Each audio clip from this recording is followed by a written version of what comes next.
Welcome to the IT Career Energizer podcast. For anyone who wants to build and grow a career in IT, develop and improve your strengths and skills, be inspired and motivated by the successes of others, manage your career progression, and achieve your IT career goals. And now, your host, Phil Burgess. Welcome to episode 153 of the IT Career Energizer podcast. My guest on today's show is Melissa Perri.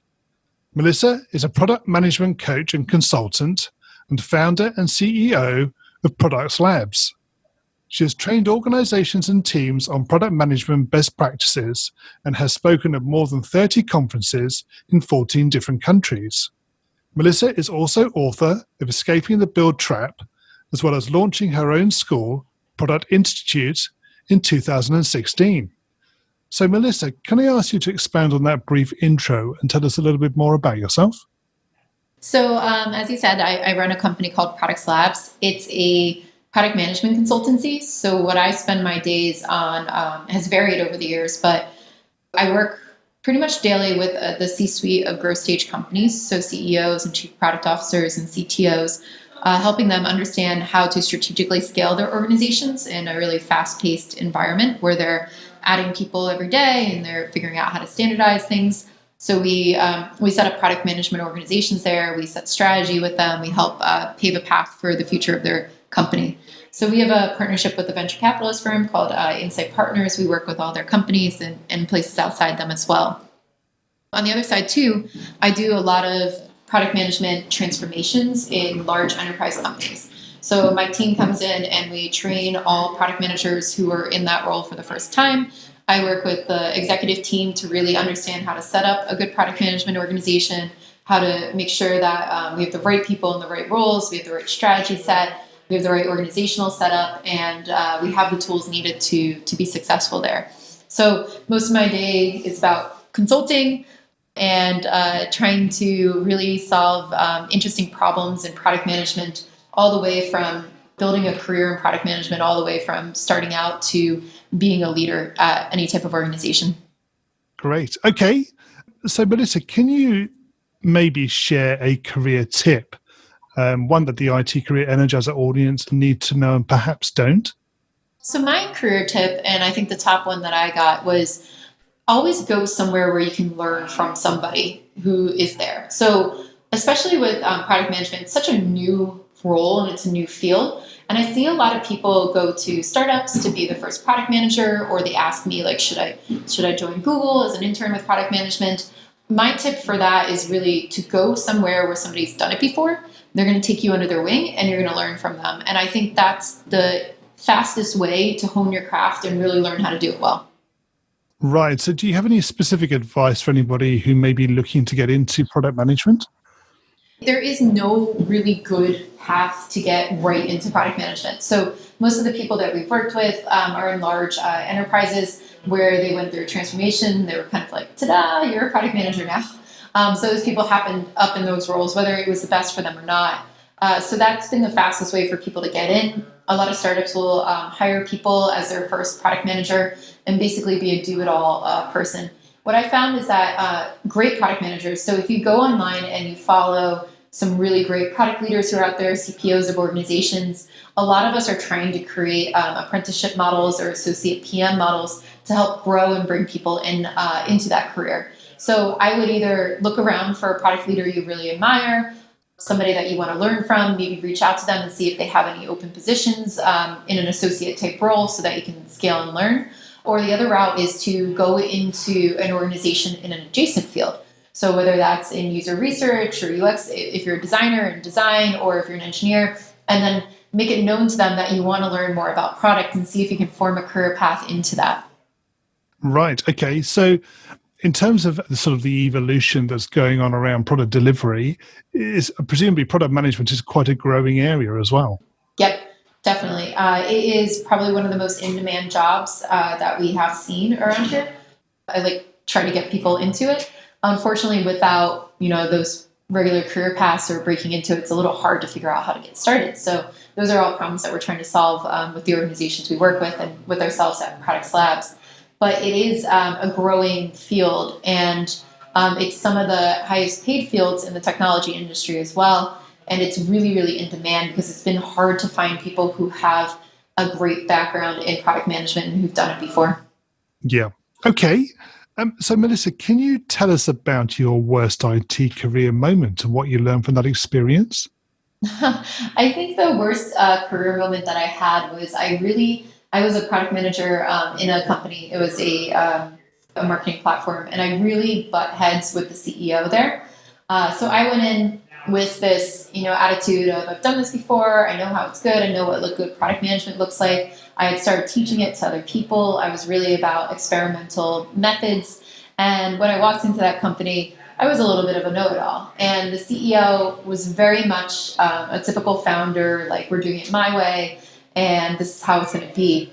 And I didn't have that tact or that awareness at the time about how to really vary my way of speaking with people and how to bring them along on my journey. So I just really approached it with a brute force of like, you're doing it all wrong. And I was a little snotty person, like walking around being very upset that, that everybody was not listening to their customers and not doing user research. And I never stopped to think about how can I approach this on their level, and how do I bring them along to my way of thinking? How do I sell them on this idea rather than try to like brute force it in?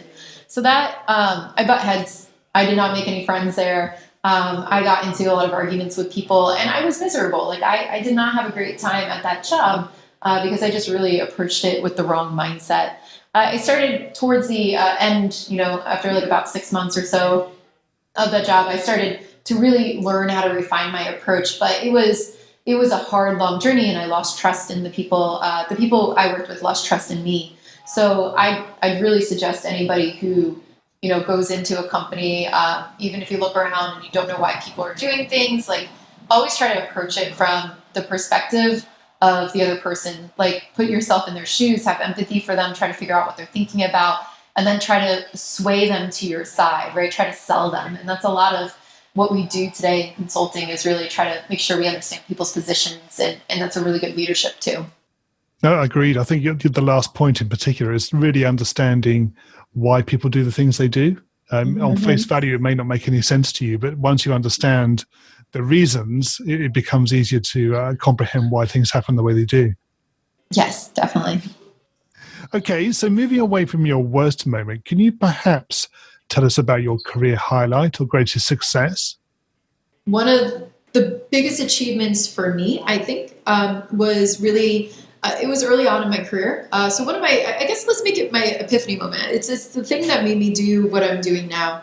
I was a product manager in a e-commerce company, and I had just learned about all these wonderful ways of experimenting with users, trying to figure out experimenting with product to make it better for our users. So lean startup methods, how do I get more feedback from people?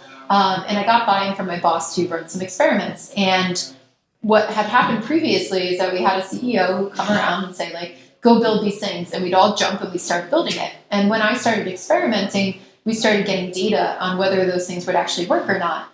And the CEO was super into it. He said, this is fantastic. Like, I'm so glad you're questioning, what I'm doing. And we're really getting data on whether this is the right way to go.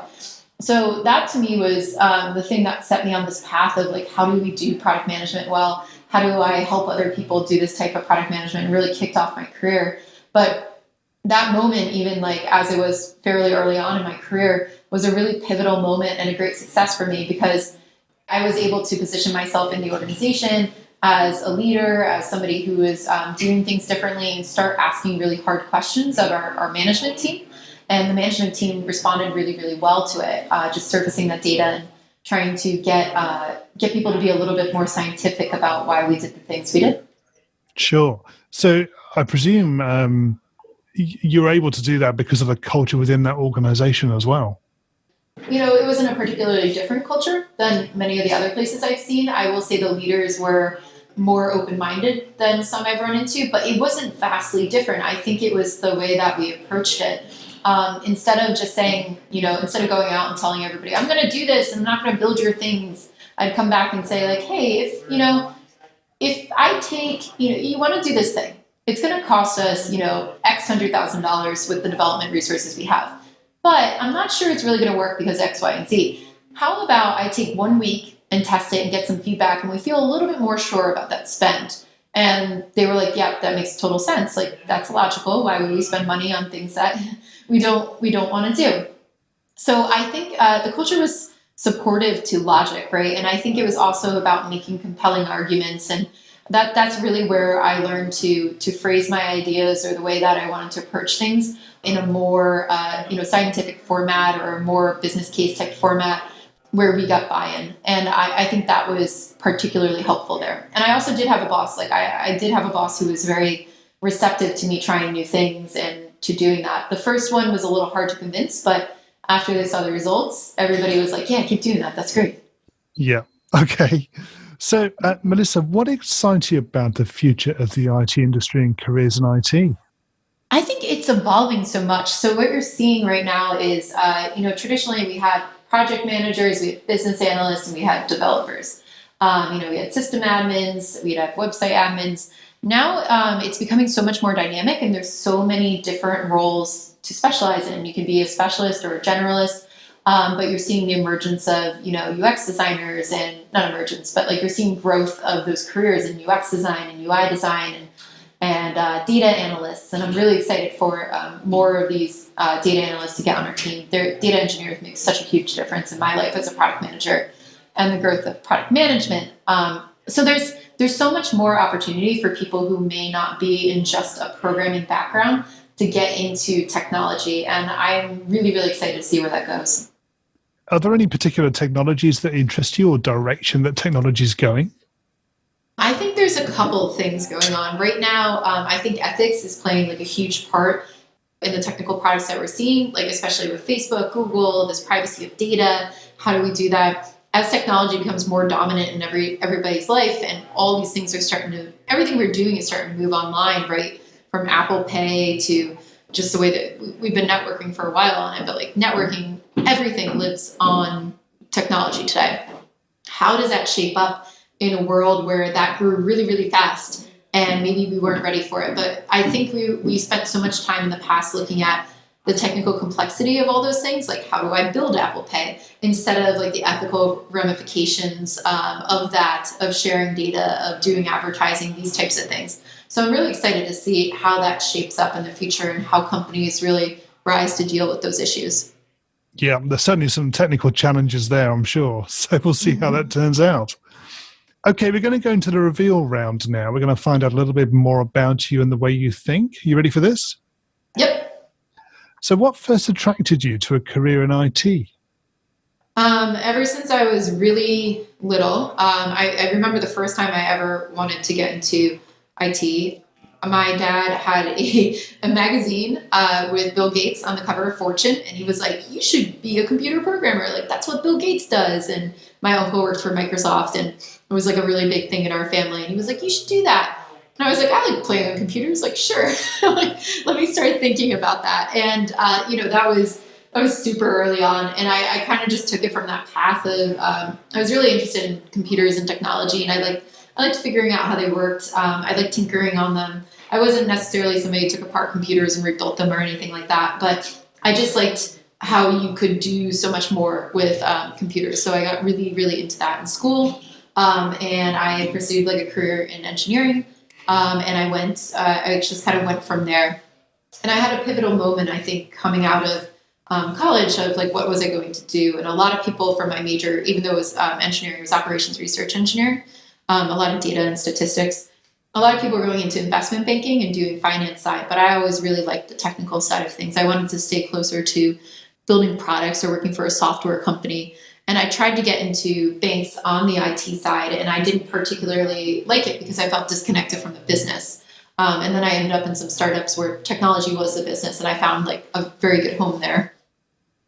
And what is the best career advice you've ever received?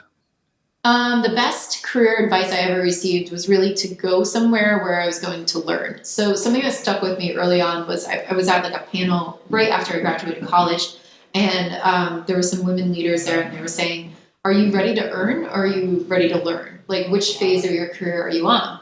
And they said, if you're not really topping out on, if you don't really know a lot or you're starting out in your career, like it's better to go to places where you're going to learn rapidly rather than chasing money. So go to places that give you an opportunity to really, learn from the best and have ownership and really grow there. So I did that path, and I feel like I'm still on that path. Like I'm still learning every single day. But my entire career has been about pushing myself into different directions where I can learn more, and that's where I'm the happiest. So I think really understanding like where you are and what you need to do to grow, like whether you're in learning mode or if you're switching and you're already like at the top of your game and now it's on earning mode, understanding where you need to be and what you want to go after, I think is key there. If you were to begin your IT career again right now, what would you do? I went to a bank immediately after college and started working there. And I was in a developer role because I learned computer science in school. I didn't really know what I wanted to do. A lot of people were making money in computer science, so I was like, great, I'll go do that. And when I was there, it was such a slow-paced environment for me, so I didn't learn a lot. Like I had like a lot of downtime. I had a lot of, I didn't have a ton of mentorship. It was kind of like tinkering around with my own stuff. And I had gone there really for security reasons, like, good pay, big company. And I thought like the only places you can go to earn things are like these big financial institutions. And I grew up around New York, so that was a big thing there. If I had to start over all again, I wouldn't really trade like my path because I thought it was good to see everything. But if I had to start again, I really would have I would not have dismissed smaller companies or startups in getting into it and learning about stuff there. I would have probably looked for something that was more interesting to me from a domain experience, or somewhere where we had more of a mentorship path, or something where I could own more things and have a faster paced environment. Because I think when you're just starting out that career, like you have a lot of energy and you want to spend it somewhere. So finding something that's going to let you use all your energy and learn and grow like that is really key. And what career objectives are you currently focusing on? So one of the things that I'm really trying to do in the next level, like I've done pretty much all of product management all the way through. I've done, I'm training chief product officers right now to be new chief product officers of these growth stage companies. That's great. I've done large transformations. My objective is to learn more about domains that I don't really know about, or pieces of organizing and running companies that I'm not as aware about. So like one big push we're doing that I know a little bit about, but that I've been learning about for the last year is like pricing and packaging. How do we do that? How do we really price and package like software products? And another goal too is I'm trying to get on a board. So I'd love to have like a board seat in a company, be an advisor there, help them really grow their products. So those are my two objectives, to like round out my skills from a holistic company perspective and try to get onto a board. Yep. Okay. And what's the number one non-technical skill that has helped you in your career so far? 100% executive presence. I think that's one of the key things. So as we're training more and more leaders, this is really the thing I see that makes or breaks people being able to rise up, from a product manager to a chief product officer, or even an engineer to a CTO. It doesn't matter. But if you want to get into leadership, the thing that you really need to hone and work on, even from day one, is executive presence. So that means, sounding confident and presenting to other people, being able to sway people with your ideas, with data. It's not about being super salesy, but you have to be salesy. Like you have to show data, convince people of your ideas, get them rallied, get ahead of it. And then also understanding how to vary your tone and your approach for certain people. So like I said earlier, I didn't know how to do that with the CEO of that company that I butt heads with at the time. And learning that afterwards has really accelerated my career. Learning, that executives do not care about the same message that developers care about, and you've got to pitch them in different ways. I think that's the fastest acceleration to your career, especially if you want to move up into leadership. Melissa, can you share a parting piece of career advice with the IT Career Energizer audience? Yeah, I think my final piece of advice here kind of echoes back into what I was talking about before.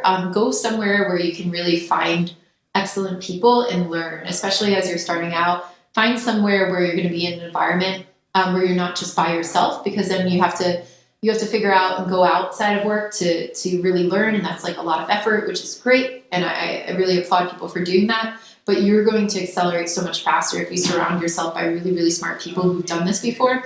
And then you get to go out and lead your own things eventually too. And finally, what's the best way we can find out more about you and connect with you? Yeah, I'm on Twitter at Lissy Jean, LISSIJEAN. I love talking to people there. My website's melissaperri.com, and I also blog on Medium.